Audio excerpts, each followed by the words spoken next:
Good morning मेरे प्यारे विद्यार्थियों। देखो अभी तक हमारा पूरक पठन शुरू है। हम लोग दूसरा पूरक पठन जंगल जो है उसे हम लोग पढ़ रहे हैं। तुम्हें पता होगा कि हम लोगों ने कहाँ तक पढ़ा है कि पीयूष जो है वो बहुत अपने मम्मी पापा से जिद करता है कि मुझे खरगोश चाहिए, और उसके मम्मी पापा उससे कह रहे हैं कि पापा हमारा घर कहाँ पर है, हम फ्लैट में रहते हैं, हमारे यहाँ पे जगह बहुत कम है और इसके लिए हम उसे रख नहीं सकते हैं। तो उन्होंने तुरंत उत्तर दिया है कि हम बालकनी में उसे रखेंगे।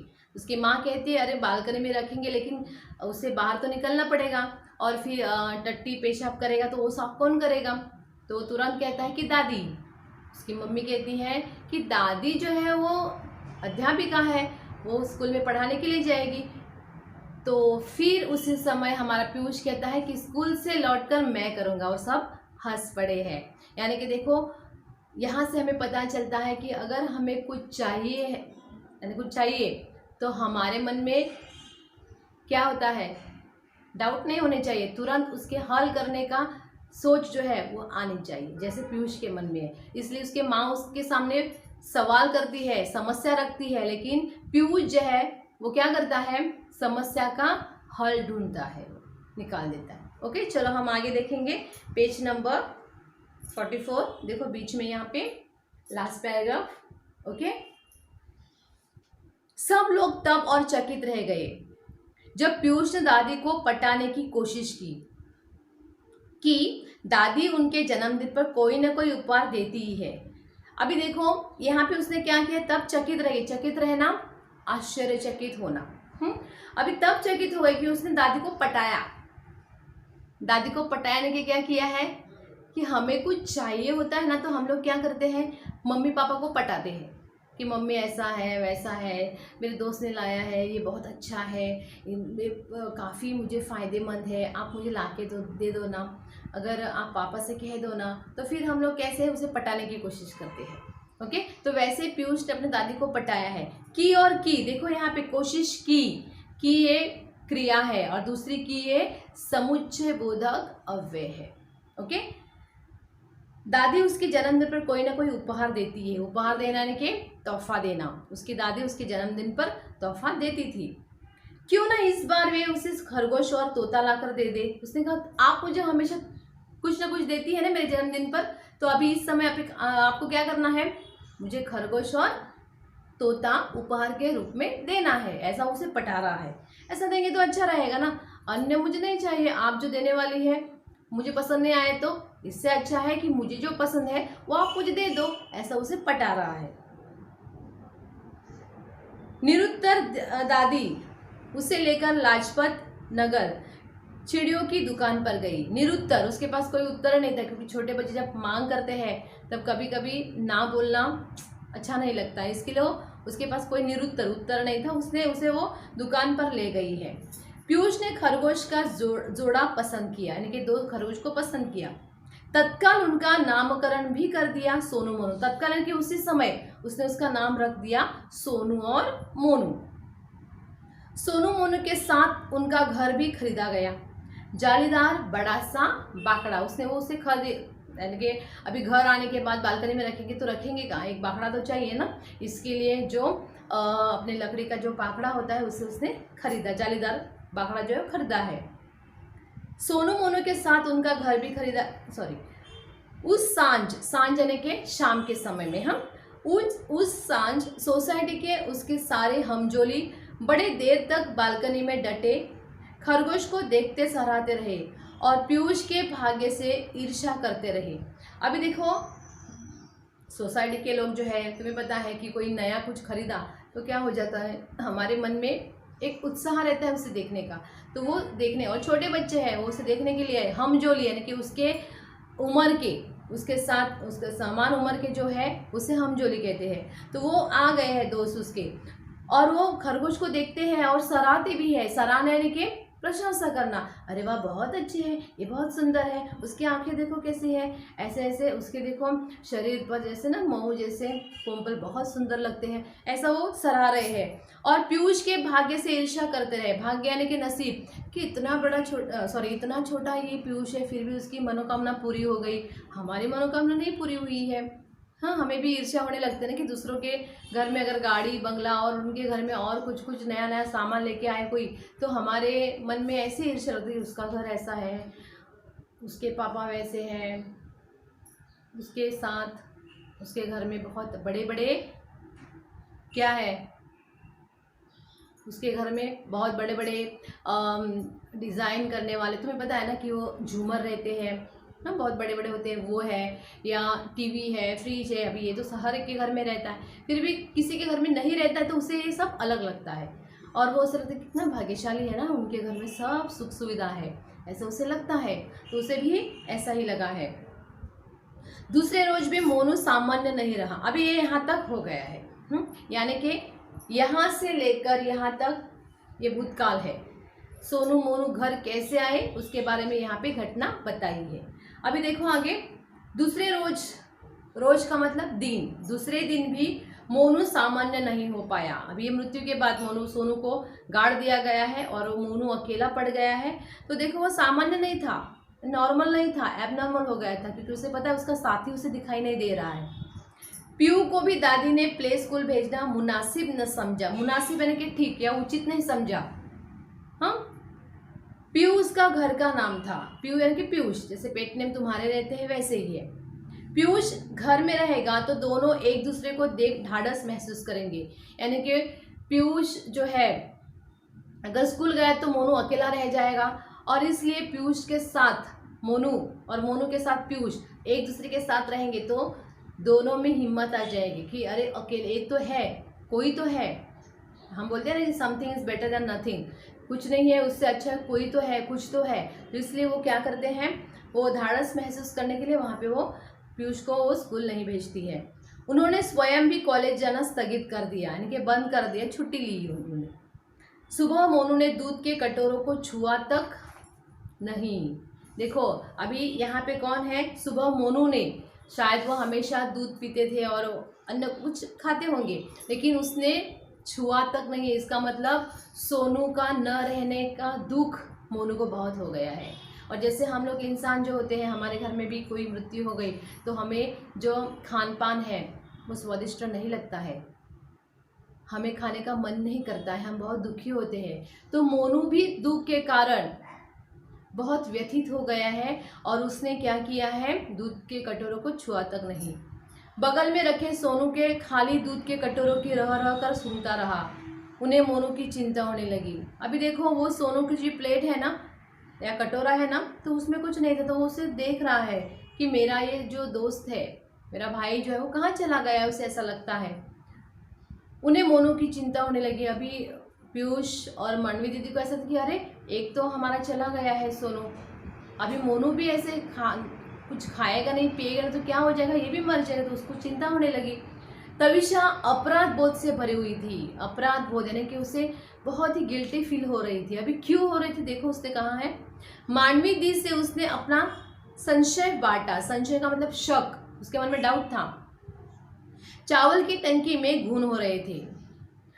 उस सुबह उसने मारने के लिए डाबर की पारे की गोलियों की शीशी खोली थी। शीशी यानी कि बोतल, कांच की बोतल होती है, उसे शीशी कहते हैं, चावलों में डालने के लिए। शीशी का ढक्कन मरोड़कर जैसे ही उसने ढक्कन खोलना चाहा, कुछ गोलियां छिटक कर दूर जा गिरी। गोलियां बटोर उसने टंकी में डाल दी थी। फिर भी उसे शक है कि एक आध गोली ओने कोने की छूट गई होगी और डैश डैश डैश। अभी देखो मोनू तो मेरे ख्याल से रात भर तो अच्छा था, लेकिन शाम के समय में ऐसे एक घटना हो गई थी, शायद रात के समय में होगी, कि देखो ये हमारे तविशा जो है वो अच्छी बहू है, वो क्या करती है, उसने टंकी खोली, उसमें एक घून का मतलब एक कीड़ा रहता है। हाँ, घून जो है हम लोग भी अपने भाषा में उसे घून ही कहते हैं, जो चावल को छोटे छोटे कीड़े आते हैं। तो उसने देखा कि चावल को छोटे छोटे कीड़े आए हैं, तो उसने क्या किया है, डाबर की जो पारे की गोलियां है उस पर डालने के बाद वो चली जाती है, गायब हो जाती है। तो उसने उसे उस शीशी को ऐसे खोलना चाहा, लेकिन वो खुलती ही नहीं थी। उसने ऐसे मरोड़ दिया ऐसे, ओके, मरोड़ने से भी वो खुलती नहीं थी, और एकदम से वो खुल गई। खुलने के कारण क्या हो गया, वो झट से निकलने के कारण उसमें से गोलियां जो है वो यहाँ वहाँ बिखर गई। ओके, तो बिखरने के कारण इसे ऐसा लगता है कि मैंने सबको बटोरा था, हर एक गोली को मैंने बटोरा था, लेकिन उसे ऐसा लगता है कि शायद ऐसा हो कि कोई हमारे जो सोफ़ा जो है या बैठे रूम जो है वहाँ पर एक चली गई हो गोली, और न जाने अनजाने में सोनू ने उसे खाया होगा और इसके कारण उसकी मृत्यु हो गई होगी, ऐसा उसे लगता है। ये संभावनार्थक वाक्य है। हुआ है कि नहीं उसे पता नहीं, उसे उसके मन में डाउट है, उसे शंका आ रही है कि शायद ऐसा हुआ होगा कि उसने वो खाई होगी। वैसे तो वो बिल्कुल ठीक था, फिर अचानक उसकी मृत्यु कैसी हो गई, तो उसे वो गिल्टी फील हो रही थी, उसे बहुत बुरा लग रहा था कि मेरे कारणवश तो ऐसा नहीं हुआ, ऐसा उसे लगता है। दादी, मोनू मेरे साथ खेलता क्यों नहीं? बेटा, सोनू जो उससे बिछड़ गया है वह दुखी है, दोनों को एक दूसरे के साथ रहने की आदत पड़ गई थी ना। उसने कहा कि अरे मोनू भी मेरे साथ खेल नहीं रहा है, पीयूष कह रहा है। उसने कहा वो कैसे खेलेगा, वो बहुत दुखी है क्योंकि उसका साथी जो है सोनू उसके पास नहीं है, तो वो बहुत दुखी हो गया है। और इसके लिए वो क्या करता है, उसे आदत पड़ गई थी ना। हम लोगों को भी क्या होता है, एक दूसरे की आदत पड़ जाती है और ये आदत छूटना बहुत महंगी पड़ जाती है। हम स्कूल में आते हैं, तुम हमसे मिलते हो, हम तुमसे मिलते हैं, अच्छा लगता है। अभी कितने महीने हो गए कि हमने तुम्हें देखा ही नहीं है, सिर्फ हम ऑनलाइन देख रहे, शिक्षा ले रहे हैं, तो इसके कारण हमें बहुत तुम्हारी याद आती है, आदत सी हो जाती है कि तुम्हें देखने की। लेकिन फिलहाल कैसा हो गया है कि हम तुम्हें देख नहीं पाते हैं, तो उसके कारण दुख होता है हमें। हम एक दूसरे से बिछुड़ जाते हैं, अलग हो जाते हैं और इसके कारण हमें बहुत दुख होता है। तो वैसे ही वो एक साथ रहते थे ना, तो अभी ऐसा हो गया है और इसलिए वो उसने कहा कि वो दुखी है। मुझे भी तो सोनू के न जाने का दुख है दादी, क्या हम दोनों भी मर जाएंगे? तो उसने कहा देखो, उसे भी दुख है ना, मुझे भी दुख है, मुझे भी सोनू नहीं दिखाई देता है ना, सोनू मेरे साथ खेलता नहीं है, उसे गाड़ दिया गया है, वो यहाँ पे नहीं है, तो मुझे भी क्या होता है, दुख होता है। तो क्या हम दोनों मर जाएंगे? उसे ऐसा लगता है कि दुख के कारण शायद वो हम दोनों मर जाएंगे। मांडवी दी ने तड़प कर पीयू के मुंह पर हाथ रख दिया। अरे क्यों, उसे अजीब सा लगा रहा है, छोटा बच्चा ऐसा क्यों कह रहा है। उसने मुख पर ऐसा तुरंत हाथ रखा और कहा, ऐसे पूरे बोल क्यों बोल रहा है, ऐसा नहीं बोलते हैं, मृत्यु की भाषा ऐसे करते नहीं, ऐसा वो उसे बोल रहे हैं। फिर पीयू ने प्रतिवाद किया, आपने तो कहा था दादी सोनू दुख से मर गया। अभी देखो, ये बच्चे जो है बहुत इंटेलिजेंट होते हैं। उसके मम्मी ने पहले उसे कह दिया है, उसके मम्मी ने उसे कह दिया था, सॉरी दादी ने उसे कह दिया था, क्या कहा था कि ये जो है हमारा जो ये सोनू है वो क्यों मरा है, मम्मी पापा के दुख के कारण, मम्मी पापा के दुख के कारण वो बिछड़कर उसे दुख हो गया था, इसके लिए वो मर गया है। ओके, तो अभी उसने कहा है कि आपने कहा था ना कि वो दुख के कारण मर गया, तो हम दोनों का भी दुख है, तो शायद हम लोग भी मरेंगे। यानी कि उसके दादी ने जो कहा है उस बात को उसने अपने दिमाग में रखा है। हाँ, और कह रहा है, कहा था उसे अपने माँ बाप के बिछड़ने का दुख है, जंगल उसका घर है, जंगल में उसके माँ बाप है, तुम तो अपने माँ बाप के पास हो। देखो, उन्होंने कहा कि जंगल उसका घर है, वो बिछुड़ गए हैं और तुम अपने मम्मी पापा के पास हो, इसके तुम्हें कुछ प्रॉब्लम नहीं है, समस्या नहीं, लेकिन वो अपने जंगल में उसके मम्मी पापा हैं, वो यहाँ पर है, तो शायद दुख है, इसके लिए वो क्या है, मर गए होते, मर गया है वो, ऐसा उससे कहती है। दादी, हम मोनू को उसके माँ बाप से अलग रखेंगे, वह भी मर जाएगा दुख से। मांडवी दी निरुत्तर हो आई, अभी क्या कहे। अभी उसने कहा कि ये भी मर जाएगा क्योंकि ये भी माँ से दूर है ना, तो सोनू मर गया वैसे मोनू भी मर जाएगा, ऐसा उसे लगता है। दादी, हम मोनू को जंगल में ले जाकर छोड़ दे तो वह अपने मम्मी पापा के पास पहुंच जाएगा, फिर तो वो मरेगा नहीं ना।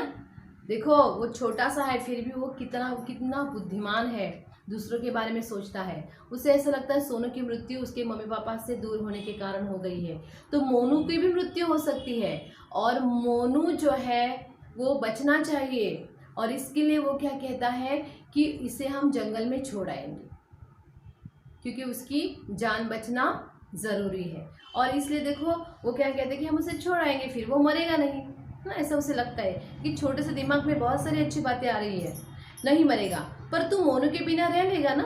मांडवी दीदी का कंठ भर आया, लेकिन उससे कहा कि तू उसके सिवा रह लेगा क्योंकि तूने बहुत जिद करके खरगोश को लेके आया है, फिर उसके साथ बहुत सारी अच्छी बातें की है, अच्छे समय बिताए हैं, तुम्हारे मन में भी उसके प्रति बहुत प्रेम है, तो बहुत प्यार करता है दोनों को। और फिर इसके कारण अगर वो भी चला गया, सोनू तो चला गया है, मोनू भी अपने मम्मी पापा के साथ चला गया, तो तू रह पाएगा ना, ऐसा उससे वो कह रही है। रह लूँगा, ठीक है। शैलेश से कहूँगी कि वह रात को गाड़ी निकाले और हमें जंगल से ले चले, हमें जंगल ले चले। रात में ही खरगोश दिखाई पड़ते हैं, शायद मोनू के माँ बाप भी हमें दिखाई पड़ जाएंगे। देखो उन्होंने कहा है कि ठीक है, अगर ऐसा है तो हम शैलेश से कह देंगे, उनके उसके वो कहते हैं कि मेरे बेटे से मैं कह दूंगी, और फिर हम रात के समय में जाएंगे, क्योंकि खरगोश जो होते हैं ना वो दिन में बाहर नहीं आते हैं, दिन में वो अंदर होते हैं, और जो ये रात के समय में वो बाहर निकलते हैं। रात के समय में जब बाहर निकलते हैं तो उसकी जो कांच की जैसी आंखें होती है ना, बिलोरी आंखें, बहुत ही अच्छी चमकती है, बहुत सुंदर दिखती है वो। ओके, तो उन्होंने कहा कि हम लोग क्या करेंगे, शायद उसके मम्मी पापा भी वहाँ पे हमें मिल जाए। ओके, ऐसा उसे लगता है। दादी मैंने आपसे कहा था ना मुझे तोता भी चाहिए। हाँ कहा था, अब मुझे तोता नहीं चाहिए दादी। मांडवी दी ने पीयूष को सीने से भींच लिया, यानी कैसे, बहुत जोर से बाहों में ले लिया, पकड़ लिया, और दनादन उनका मुंह चूमने लगी। और क्या करती है वो, उसका ऐसे उसे किस करती है, छूमने लगी है। अभी वो उसने ऐसा क्यों किया, उसे अपने बाहों में ले लिया, उसे चूमा क्यों, क्योंकि पीयूष छोटा लड़का है, 3-4 साल का रहेगा, प्ले स्कूल में जाता है, इसका 3-4 साल का रहेगा, लेकिन इतना छोटा बच्चा होने के बावजूद भी उसके मन में बहुत सारा प्रेम है। वो दूसरों के बारे में सोचता है कि मुझे खुशी नहीं मिली तो चलेगा, मोनू जाने के बाद मुझे भी दुख होगा, ऑलरेडी सोनू चला गया, मोनू के बाद मैं अकेलापन महसूस करूँगा, लेकिन मेरे अकेलेपन से ज़्यादा महत्वपूर्ण क्या है, मोनू का जीवित रहना। मेरे पास तो मेरे मम्मी पापा है, दादी है, मेरे सब दोस्त है, उसके साथ मैं रह लूँगा, लेकिन मोनू जो है वो अकेला रह जाएगा, वो अपने मम्मी पापा से दूर है, फिर वो भी मर जाएगा।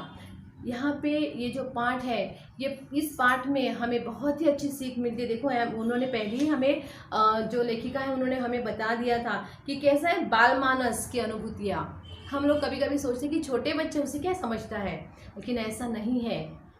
छोटे बच्चों को कभी कभी इतने सारे ज्ञान होते हैं कि हमें भी उससे कुछ सीख मिलती है, सीखने को मिलता है।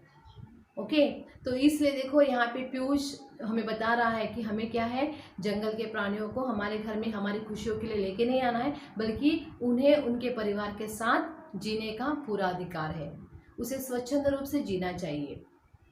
हमें भी कभी कभी जंगल में रहने वाले प्राणी जो है, मैंने पहले ही बता दिया कि सर्कस में हम उसे लेके आते हैं, या चिड़ियाघर में पशु पक्षी होते हैं, हमें उसे आज़ाद करना चाहिए, क्योंकि देखो खुले आसमान में विहार करना ही उसके जीवन की सार्थकता है। ओके, और हमें भी प्राणियों की देखभाल करनी चाहिए, प्राणियों पर प्रेम करना चाहिए। ऐसे ही किसी पर पत्थर नहीं फेंकना चाहिए। कुत्ता बैठा है, हम लोगों में आदत होती है कि ऐसे ही बैठे हुए कुत्ते पर पत्थर फेंकना अच्छी बात नहीं है। तो प्राणियों पर दया करना है और हमारे मानव धर्मता को हमें निभाना है। ओके, हमारा पाठ हो गया है। उम्मीद करती हूँ तुम्हें अच्छी तरह से वो समझ में आया होगा। देखो अभी मैंने जो कृतियाँ दी है उस कृतियों की तुम्हें क्या करना है, अपने नोटबुक में अच्छी तरह से लिखना है। मेरे प्यारे विद्यार्थियों, तुमने जो कृतियाँ पहले लिखी है उसके बाद में ये कृति करनी है तुम्हें। पहचानिए रिश्ते। दादी तविशा, उन दोनों में सास बहू का रिश्ता है। पीयूष शैलेश में पुत्र पिता का रिश्ता है। तविशा शैलेश में पति पत्नी का रिश्ता है।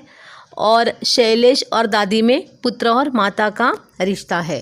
आगे देखो हमारा स्वमत अभिव्यक्ति। पशु पक्षियों को पालना उचित है। देखो यहाँ पे अपने विचार हैं। अनेक लोग पशु पक्षियों को पालते हैं, उनकी देखभाल करते हैं, समय पर उन्हें खाना पानी आदि देते हैं। न उन्हें वर्षा में भटकना पड़ता है और न ही जंगली जंतुओं का डर रहता है। परंतु ईश्वर ने पशु पक्षियों को प्रकृति में स्वतंत्र रहने के लिए बनाया है। उन्हें सभी सुविधाएं प्रकृति से उपलब्ध होती है। मनुष्य उन्हें घर में रखकर उनकी स्वतंत्रता को समाप्त कर देता है। पक्षियों को पिंजरे में बंद कर देता है। कहाँ वो, वहाँ पे तो हो गया है, तुम्हें वो लिखना है। कहाँ वो वृक्षों की ऊंची फुनगियों पर मस्ती और कहाँ छोटे से पिंजरे में बंदी जीवन। हमें अपनी खुशी के लिए पशु पक्षियों की स्वतंत्रता को छीनना नहीं चाहिए। देखो, फुनगियों का मतलब क्या है कि पेड़ों का ऊपर वाला भाग, टॉप का जो भाग होता है उसे फुनगिया कहते हैं। ओके, ये हो गया स्वमल। उसे सुंदर हस्ताक्षर में तुम्हें अपने नोटबुक में लिखना है। उम्मीद करती हूँ कि ये पाठ तुम्हें अच्छी तरह से समझ में आया होगा। ओके, अपने घर पर रहो, सुरक्षित रहो और अपना ख्याल रखो। Okay, bye bye, see you.